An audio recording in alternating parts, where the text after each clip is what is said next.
Okay hello guys, कैसे सभी लोग। आई होप कि आप सभी लोग सेफ है। Welcome to let's crack foundation and NTSC. ठीक है। आज हम लोग एपी की 5.2 एक्सरसाइज कंप्लीट करने वाले हैं एंड इसके बाद में कुछ और चीजें करके हमारा चैप्टर खत्म हो जाएगा। ठीक है, होपफुली एक और लेक्चर के अंदर हमारा चैप्टर जो है वो कंप्लीटली खत्म हो जाएगा। चैप्टर तो बेसिकली हो चुका है, लेकिन हमें कुछ सम के क्वेश्चंस भी करने हैं जो कि हम अगले चैप्टर में करेंगे, अगले लेक्चर में करेंगे, क्योंकि एक्सरसाइजेस बहुत सारी है ना। ठीक है, चैप्टर का कॉन्सेप्ट कंप्लीट हो चुका है, आप खुद से भी एनसीईआरटी सॉल्व कर सकते हैं, इतना जबरदस्त कॉन्सेप्ट हमारा हो चुका है। ठीक है, my name is Atharva Puranik, I will be teaching you maths over here, physics on special classes, और मैं आपको केमिस्ट्री भी पढ़ाता हूँ on academy 9th and 10th। ठीक है, आगे बढ़ते हैं, बात करते हैं हमारे एनटीएससी और फाउंडेशन एनटीएससी के सब्सक्रिप्शन को लेकर। तो आपको बहुत सारे प्लान्स देखने को मिलते हैं, लेकिन यहाँ पर 12 मंथ्स और 24 मंथ्स वाला जो प्लान है वो काफी अमेजिंग सा है। ठीक है, क्योंकि यहाँ पर आपको काफी अच्छा डिस्काउंट देखने को मिलता है। ऑलराइट, और अगर आप मेरा प्रोमो कोड AP01 यूज करते हैं तो आपको एक्स्ट्रा 10% ऑफ जो है वो देखने को मिलता है। यही नहीं, सिर्फ आप class 9th 10th 11th 12th के भी सब्सक्रिप्शन ले सकते हैं प्लस सब्सक्रिप्शन के अंदर, वहां पर भी आपको अमेजिंग से ऑफर्स जो है वो देखने को मिलते हैं। ठीक है, ऑलराइट, अब आगे बढ़ते हैं। ओके, 8th क्वेश्चन तक हमने कर लिया था, अब हम करने वाले हैं 9th क्वेश्चन। बिना टाइम वेस्ट करे स्टार्ट करते हैं। If the third term of an AP and ninth term of an AP are 4 and -8 respectively. Third term यानी कि a+2d कितनी दी हुई है? 4। नाइन्थ टर्म यानी कि a+8d कितनी दी हुई है? -8। ये सब क्या है आपको पिछले लेक्चर में पता चल ही गया होगा, अगर आपने नहीं देखा है तो बिल्कुल चेकआउट कर सकते हो। ठीक है, a+8d is equals to -8। Alright, then which term of this AP is 0। हमसे उल्टा गेम खेला जा रहा है, हमें बोला जा रहा है कि ऐसी कौन सी टर्म होगी जिसके लिए आंसर 0 आएगा, यानी कि ऐसी कौन सी टर्म है। निकाल सकते हैं, ये फॉर्मूला होता है an is equal to a+n-1 into d, ये फॉर्मूला होता है। ठीक है, रेट an कितना है? 0 is equal to a+n-1 into d. अगर हम a और d निकाल लेंगे तो हमें n की वैल्यू मिल जाएगी।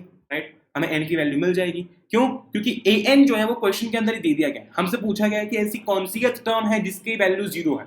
ठीक है, तो हम क्या करते हैं कि सेकंड टर्म में से, सेकंड इक्वेशन में से फर्स्ट इक्वेशन को माइनस कर देते हैं। सेकंड इक्वेशन में से अगर हम फर्स्ट इक्वेशन को माइनस कर देंगे, ठीक है, तो वो हो जाएगा -8 -4, ये हो जाएगा -12। a से a कट जाएगा, 8d - 2d हो जाएगा 6d, तो d आ जाएगा -2। कैलकुलेशन वाला पार्ट है, बड़ा ही आसान है, कॉन्सेप्ट समझना बहुत इंपॉर्टेंट है। d आ चुका है -2, अब निकालना है a। ठीक है, तो a भी निकाल सकते हैं। इस इक्वेशन में मैं d अगर पुट कर दूंगा तो कितना हो जाएगा? ये हो जाएगा d -2, a हो जाएगा 8, a की वैल्यू आ जाएगी 8। हम निकाल सकते हैं डाल के भी, आराम से आंसर आ जाएगा हमारा।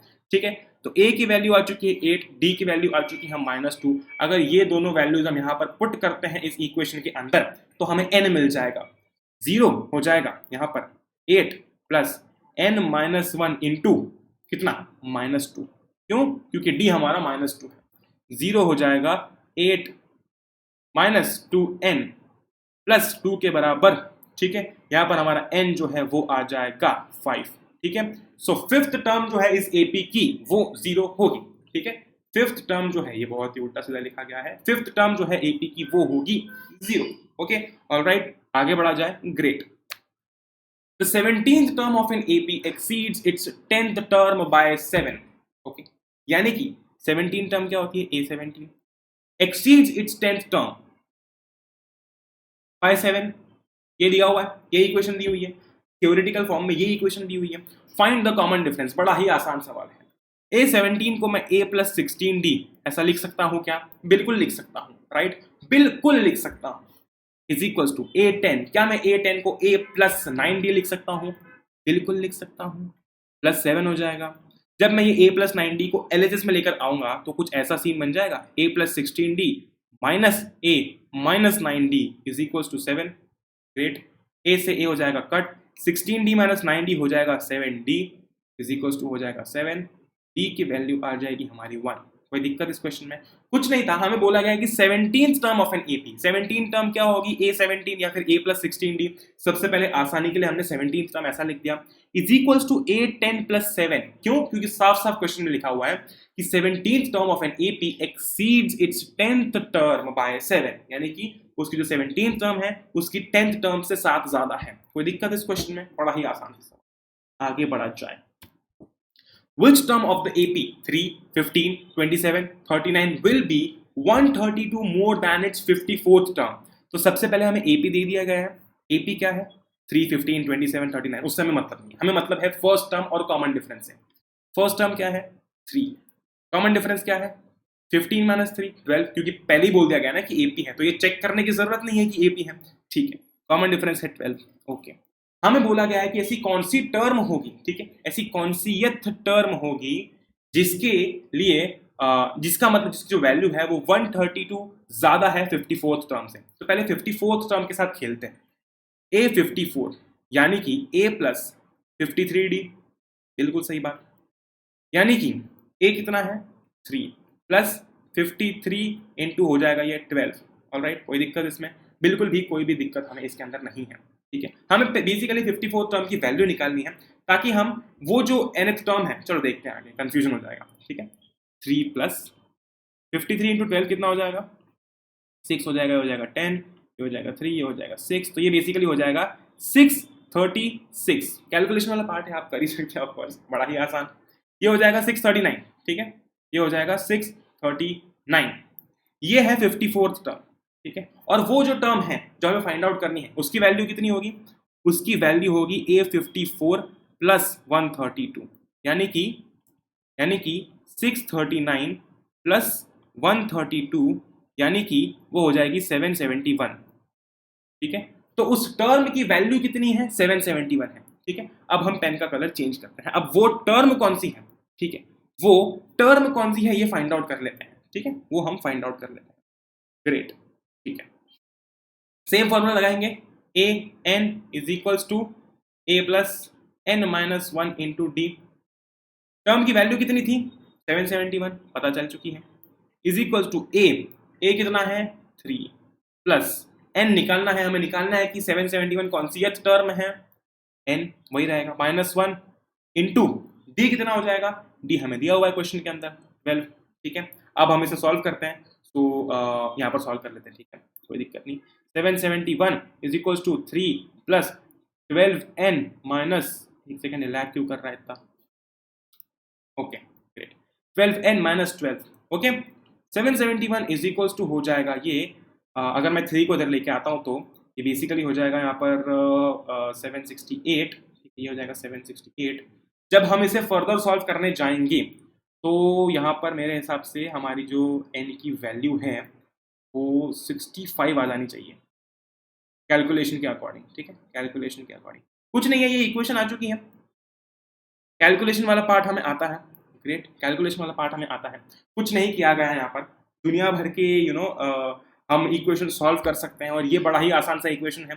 कुछ नहीं करेंगे, जब हम पूरी इक्वेशन सॉल्व कर देंगे, तो मैंने एक्चुअली मेंटली कर दिया था, n आ जाएगा 65, n आ जाएगा 65, ठीक है।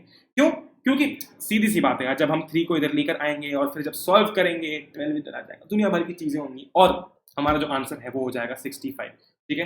तो किसी को भी कोई भी दिक्कत इस क्वेश्चन के अंदर, कोई भी दिक्कत नहीं। क्यों दिक्कत नहीं? क्योंकि बड़ा ही आसान सा सवाल है। 65 कैसे आया, अगर अभी नहीं समझ में आया हो तो ये जो इक्वेशन है इसको अच्छी तरीके से सॉल्व कर लेना, आंसर 65 आ जाएगा, ठीक है। ग्रेट, आगे बढ़ा जाए। All right, 2 APs have the same common difference.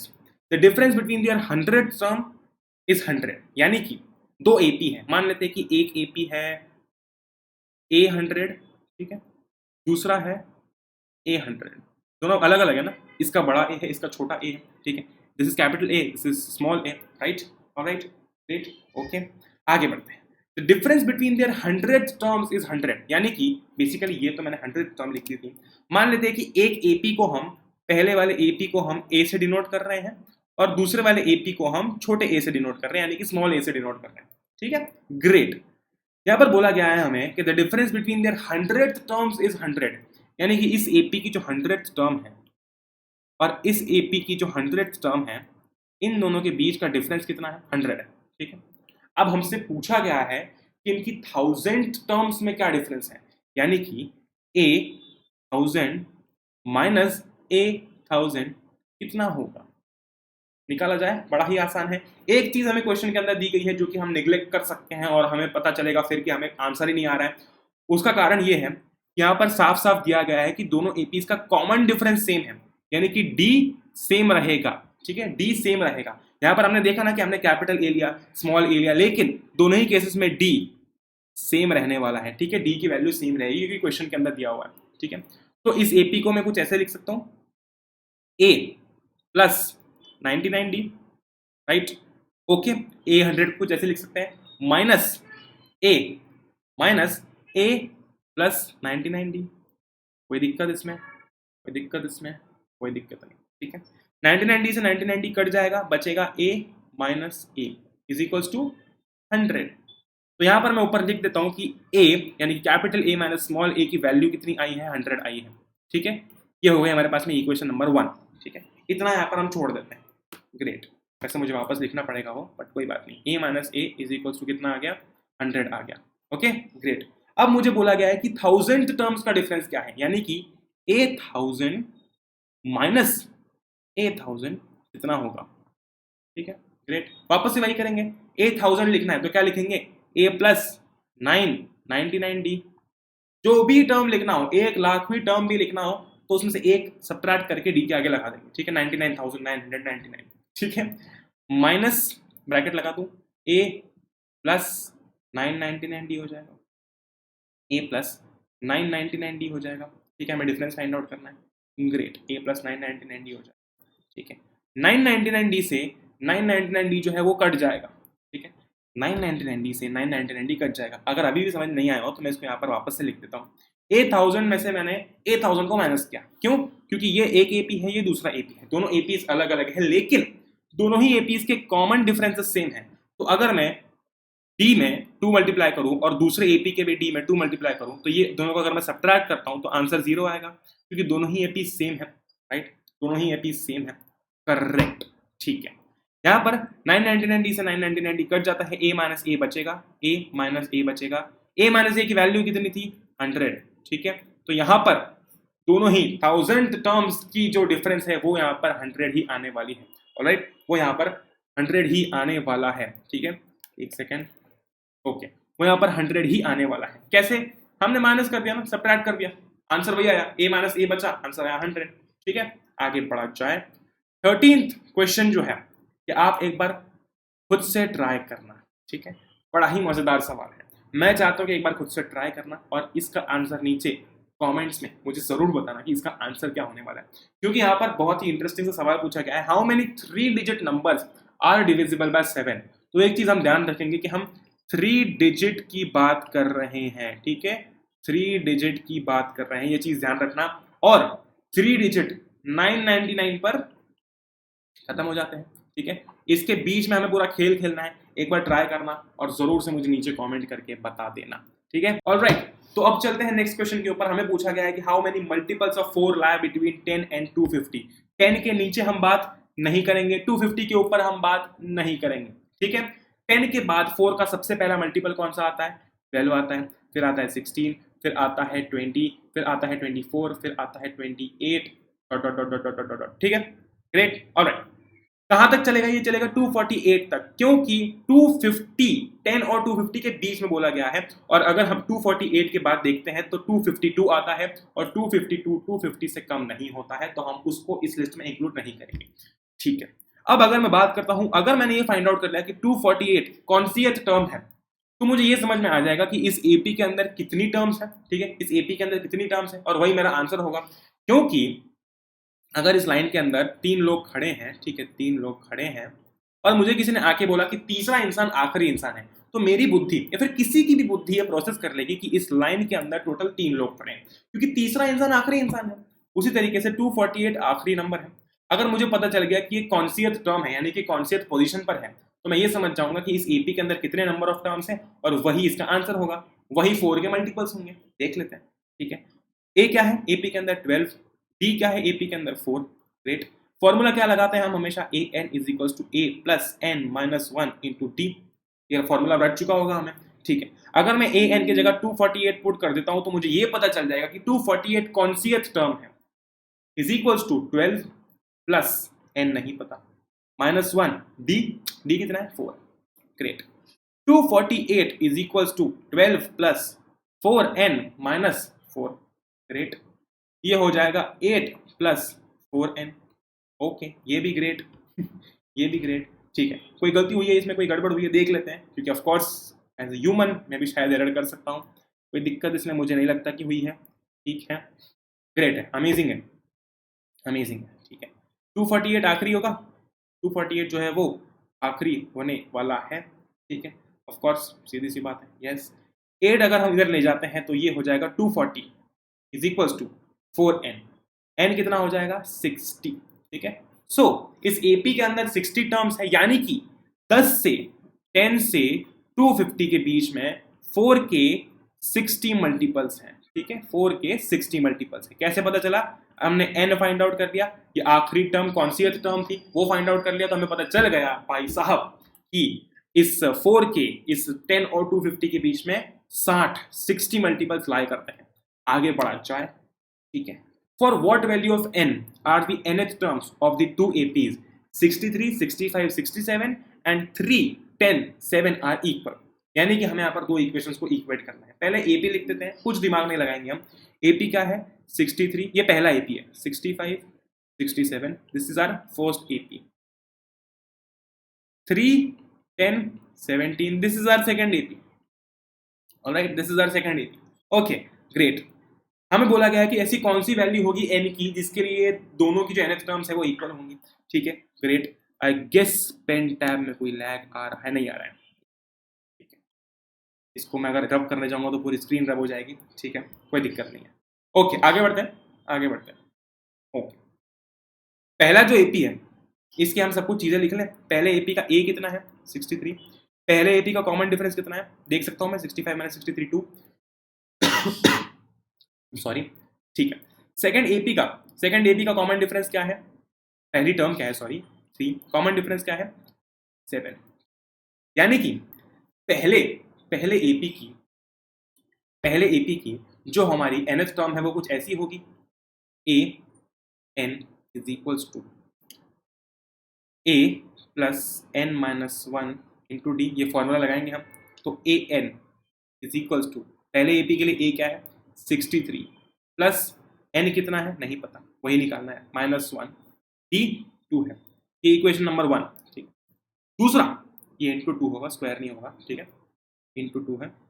दूसरा, ठीक है, a n is equals to 3 plus n minus 1 into 7, ठीक है। अब हमें इन दोनों इक्वेशंस को इक्वेट करना है। क्यों? क्योंकि हमें फाइंड आउट करना है कि ऐसी कौन सी वैल्यू है n की जिसके लिए ये दोनों इक्वेशन सेम आएंगी, right, correct.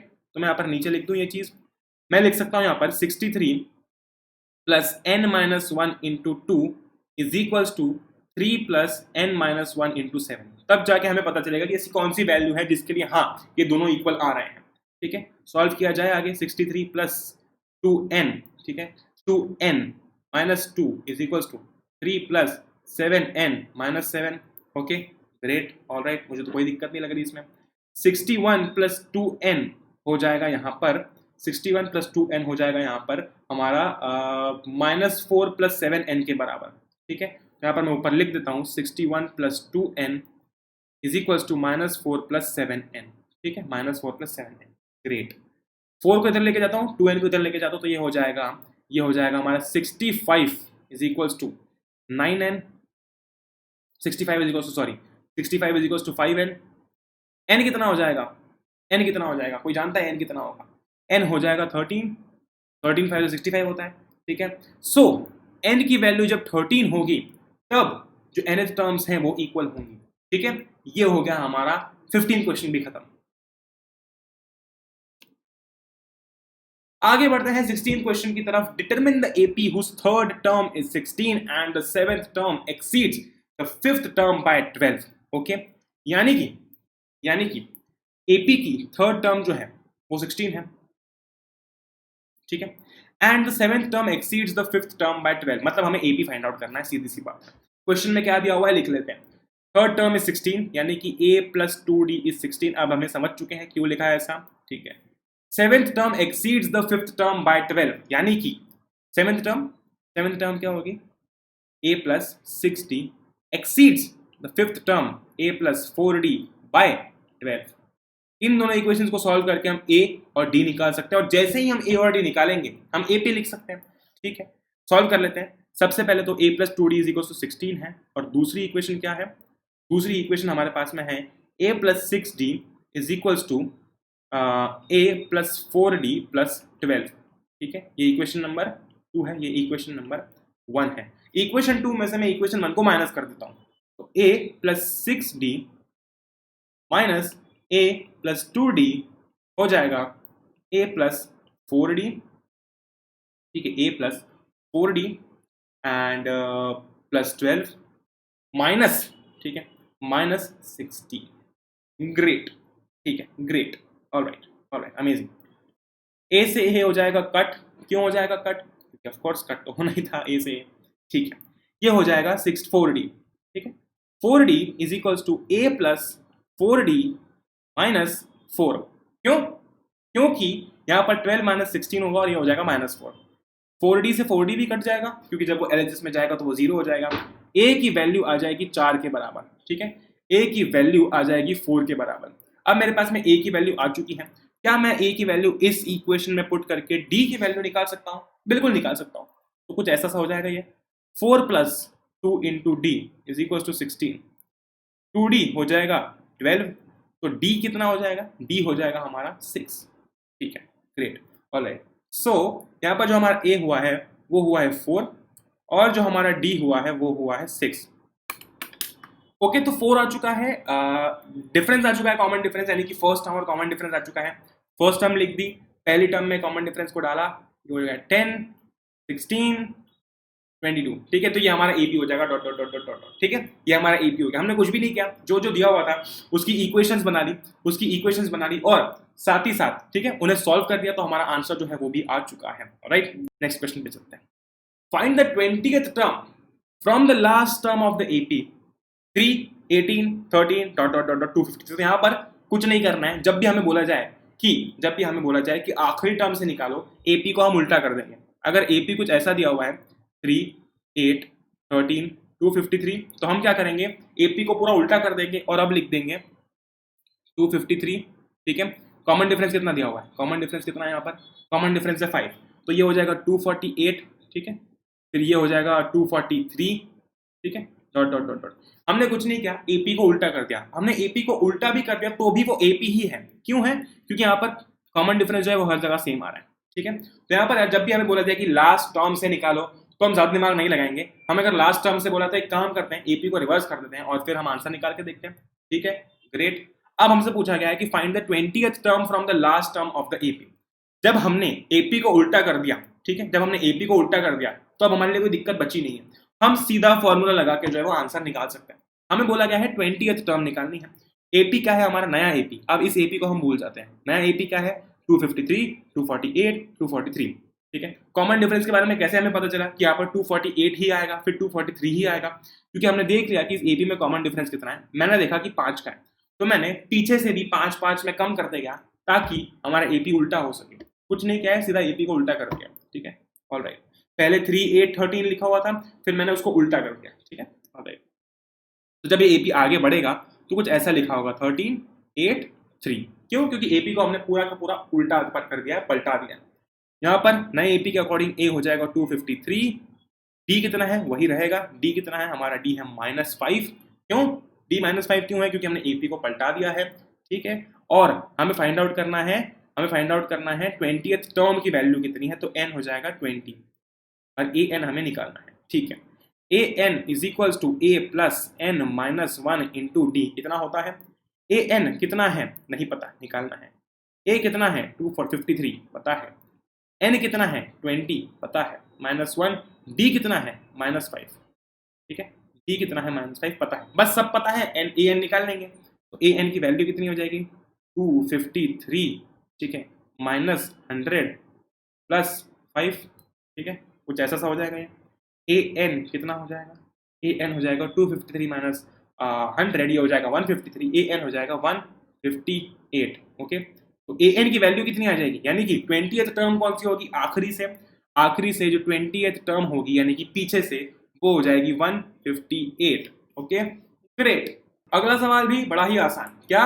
Some of the 4th and 8th terms of an AP is 24, यानी कि a प्लस 3d ये हो जाएगी 4th टर्म प्लस, ठीक है, 8th term a plus 7d, ठीक है, 8th term a plus 7d ये हो जाएगा 24, ठीक है। तो पहली 4th टर्म और 8th टर्म का जो सम है वो है 24, ग्रेट। दोनों को जब मैं ऐड करता हूं तो क्या हो जाएगा? 2a प्लस 10d हो जाएगा, ये हो जाएगा 24 के बराबर, ठीक है, ये हो जाएगा 24 के बराबर, ग्रेट, ठीक है। और साथ ही साथ में ये इक्वेशन 1 हो जाएगी। अब मैं सेकंड जो मुझे दिया हुआ है उसकी बात कर लेता हूँ। Sum of 6th and 10th terms is 44। 6th term क्या होगी, a प्लस 5d, और 10th टर्म क्या होगी, a प्लस 9d। इन दोनों का सम कितना है, 44। इन दोनों का सम कितना है, 44। ग्रेट, ठीक है, ग्रेट, कोई दिक्कत नहीं है मुझे। ऑलराइट, 2a प्लस 14d ये हो जाएगा 44, और यहाँ पर 2a प्लस 10d है 24। जब मैं दोनों इक्वेशन को सॉल्व करूंगा तो मेरे पास में a और d आ जाएगा, ठीक है। तो 2a plus 14d is equal to 44, 2a plus 10d is equal to 24, ठीक है। ये जो दोनों हमारे एपीज हैं, ये दोनों एपीज को मैं आगे सॉल्व कर लेता हूँ, ठीक है। पहले में से मैं दूसरे को माइनस कर देता हूँ तो मेरे पास आंसर्स आ जाएंगे। 2a plus 14d minus 2a minus 10d is equal to हो जाएगा 20, 2a से 2a हो जाएगा कट, ये हो जाएगा हमारा 4d इज इक्वल टू 20, ठीक है। 4d हो जाएगा 20 के बराबर, तो d आ जाएगा 5 के बराबर, ठीक है। जब d 5 के बराबर आ चुका है तो मैं इस इक्वेशन के अंदर, ये वाली इक्वेशन के अंदर जब d पुट कर दूंगा तो a मिल जाएगा। 2a plus 50 is equal to कितना हो जाएगा, 24 हो जाएगा, इज इक्वल टू 24 हो जाएगा। 2a हो जाएगा हमारा माइनस 26 के बराबर, ठीक है। a हो जाएगा हमारा माइनस 13, ठीक है। a हो जाएगा माइनस 13, d हो जाएगा 5, तो हमारा ap क्या बन जाएगा, -3। इसमें प्लस 5 करेंगे तो हो जाएगा -8, ठीक है। इसमें प्लस ऐड करेंगे तो कितना हो जाएगा, -3, ठीक है। तो d है हमारा, d कितना है हमारा, +5, ऑलराइट। और ये है हमारा ap, ग्रेट, ऑलराइट। तो अब ये लास्ट क्वेश्चन की बात करते हैं। I mean, इसके बाद भी एक और क्वेश्चन है, ठीक है, इसके बाद भी एक और क्वेश्चन है, लेकिन मैं चाहता हूँ कि वो आप खुद से एक बार ट्राई करें क्योंकि इसके जैसे ही होगा। ये क्वेश्चन की बात करते हैं। Subba Rao started work in 1995 at an annual salary of ₹5,000 and received an increment of ₹200 each year. यानी कि 1995 में जब उन्होंने काम स्टार्ट किया तो उन्हें एनुअल सैलरी मिलती थी 5,000 रुपये, ठीक है। और हर साल उनकी सैलरी जो है वो 200 बढ़ जाती थी, 200 रुपये बढ़ जाती थी। यानी कि 1996 में उनकी सैलरी 5,200 हो जाएगी, 1997 में उनकी सैलरी 5,400 हो जाएगी। अब ये पूछा गया है हमें कि कौन से ईयर में उनकी सैलरी 7,000 होगी, ठीक है। तो पहले तो हमें ये फाइंड आउट करना पड़ेगा कि उनको 7,000 तक पहुंचने में कितने साल लग गए, ठीक है। यानी कि 1995 से स्टार्ट किया तो मैं कह सकता हूँ कि an इज इक्वल टू, मैं बोल सकता हूँ कि 5,000, ठीक है। 5,000 क्यों, क्योंकि पहली सैलरी कितनी थी, 5,000 थी, प्लस n-1, ठीक है, प्लस n-1 इंटू डी, ठीक है, ठीक है। an कितना है, 7,000 है। क्यों, क्योंकि हमें पता है कि हमको 7,000 सैलरी कब हुई ये निकालना है, ठीक है। तो 7,000 ये वैल्यू का हमें पता है। 5,000 प्लस n निकालना है, -1 हो जाएगा, और d कितना है, 200, ठीक है। सॉल्व किया जाए तो ये हो जाएगा 2,000, जब 5,000 इधर आएगा ये हो जाएगा 200n माइनस 200, ठीक है। ये हो जाएगा 200n माइनस 200, 200 चला जाएगा उधर, तो ये हो जाएगा 2200 इज इक्वल्स टू 200n, ठीक है। n की वैल्यू कितनी आ जाएगी, 11 आ जाएगी, ठीक है। n की वैल्यू कितनी आ जाएगी, 11 आ जाएगी, ठीक है। यानी कि 11 साल, कितना टाइम लगा, 11 साल। लेकिन हमें इन विच ईयर ये पूछा गया है, ठीक है, कौन से साल में ये हमें पूछा गया है, तो हम n, ठीक है, मान लेते कि 11 साल लगे तो n 11 है, ठीक है। अब पूछा गया है कि कौन से साल में, ठीक है, कौन से साल में, ऑलराइट। यहाँ पर हम अपना गणित नहीं लगाएंगे कैलकुलेट करके, हम अपना फॉर्मूला लगा देंगे, ठीक है, फॉर्मूला लगा देंगे, ठीक है। फॉर्मूला क्या होता है, an is equals to a plus n-1 into d, ठीक है, n-1 इंटू डी, ग्रेट। अब a कितना है, a है हमारा 1995, ठीक है। n कितना है, n है 11 -1 इंटू डी, डी कितना है, 1 होगा, क्योंकि अब हर एक साल बढ़ता जा रहा है, 1995 फिर 1996 फिर 1997, ये पूरा पोर्शन हमारा कंप्लीट हो चुका है, सैलरी वैलरी वाला काम हमारा हो चुका है। अब हम सिर्फ साल की बात कर रहे हैं कि कौन से साल में, ठीक है, कौन से साल में जो सैलरी है वो 7,000 होगी, ठीक है, कौन से ईयर में, ठीक, कौन से ईयर में, ठीक है। यहाँ तक हमने बात कर ली कि 11 साल बाद, लेकिन एक्चुअली वो ईयर कौन सा है ये हम फाइंड आउट कर लेते हैं। an निकल जाएगा इससे, 1995 प्लस ये हो जाएगा 10, तो आंसर आ जाएगा हमारा 2005। तो 2005 में उनकी सैलरी जो है वो 7,000 तक पहुंची, ठीक है, ऑलराइट, ग्रेट, अमेजिंग, ग्रेट ठीक है। ओके, 20th क्वेश्चन है, आपको एक बार खुद से ट्राई करना है, एक बार खुद से ट्राई करना बड़ा ही आसान है। इसके बाद हम 5.3 करेंगे। 5.3 में कुछ रिडक्शन हुआ है, उसको भी थोड़ा सा हम देख लेंगे कि है क्या, और 5.4 तो खैर बताइए। इसके बाद में एक और एक्सरसाइज के बाद में हमारा चैप्टर जो है वो खत्म हो जाएगा, ठीक है। इसके बाद एक और एक्सरसाइज के बाद में हमारा चैप्टर जो है वो खत्म हो जाएगा, ठीक है। सो आई होप कि आप लोगों ने चैनल को सब्सक्राइब जो है वो कर लिया होगा, चैनल को सब्सक्राइब जो है वो कर लिया होगा। साथ ही साथ में अगर मैं वापस आप लोगों से बात करता हूँ सब्सक्रिप्शन को लेकर, तो यार सब्सक्रिप्शन भी आप चेकआउट कर सकते हैं। बहुत ही सारे आपको सब्सक्रिप्शन देखने को मिलते हैं, 1 month, 3 month, 6 month, 12 month, 24 month, ठीक है। अगर आप मेरा प्रोमो कोड AP01 यूज करते तो आपको एक्स्ट्रा 10% डिस्काउंट जो है वो देखने को मिल जाएगा, ठीक है। सो आई होप कि आप सब लोग सेफ है यार, एंजॉय करो। जय हिंद, वंदे मातरम, एंजॉय करो यार। Will meet in the next one, till then good bye.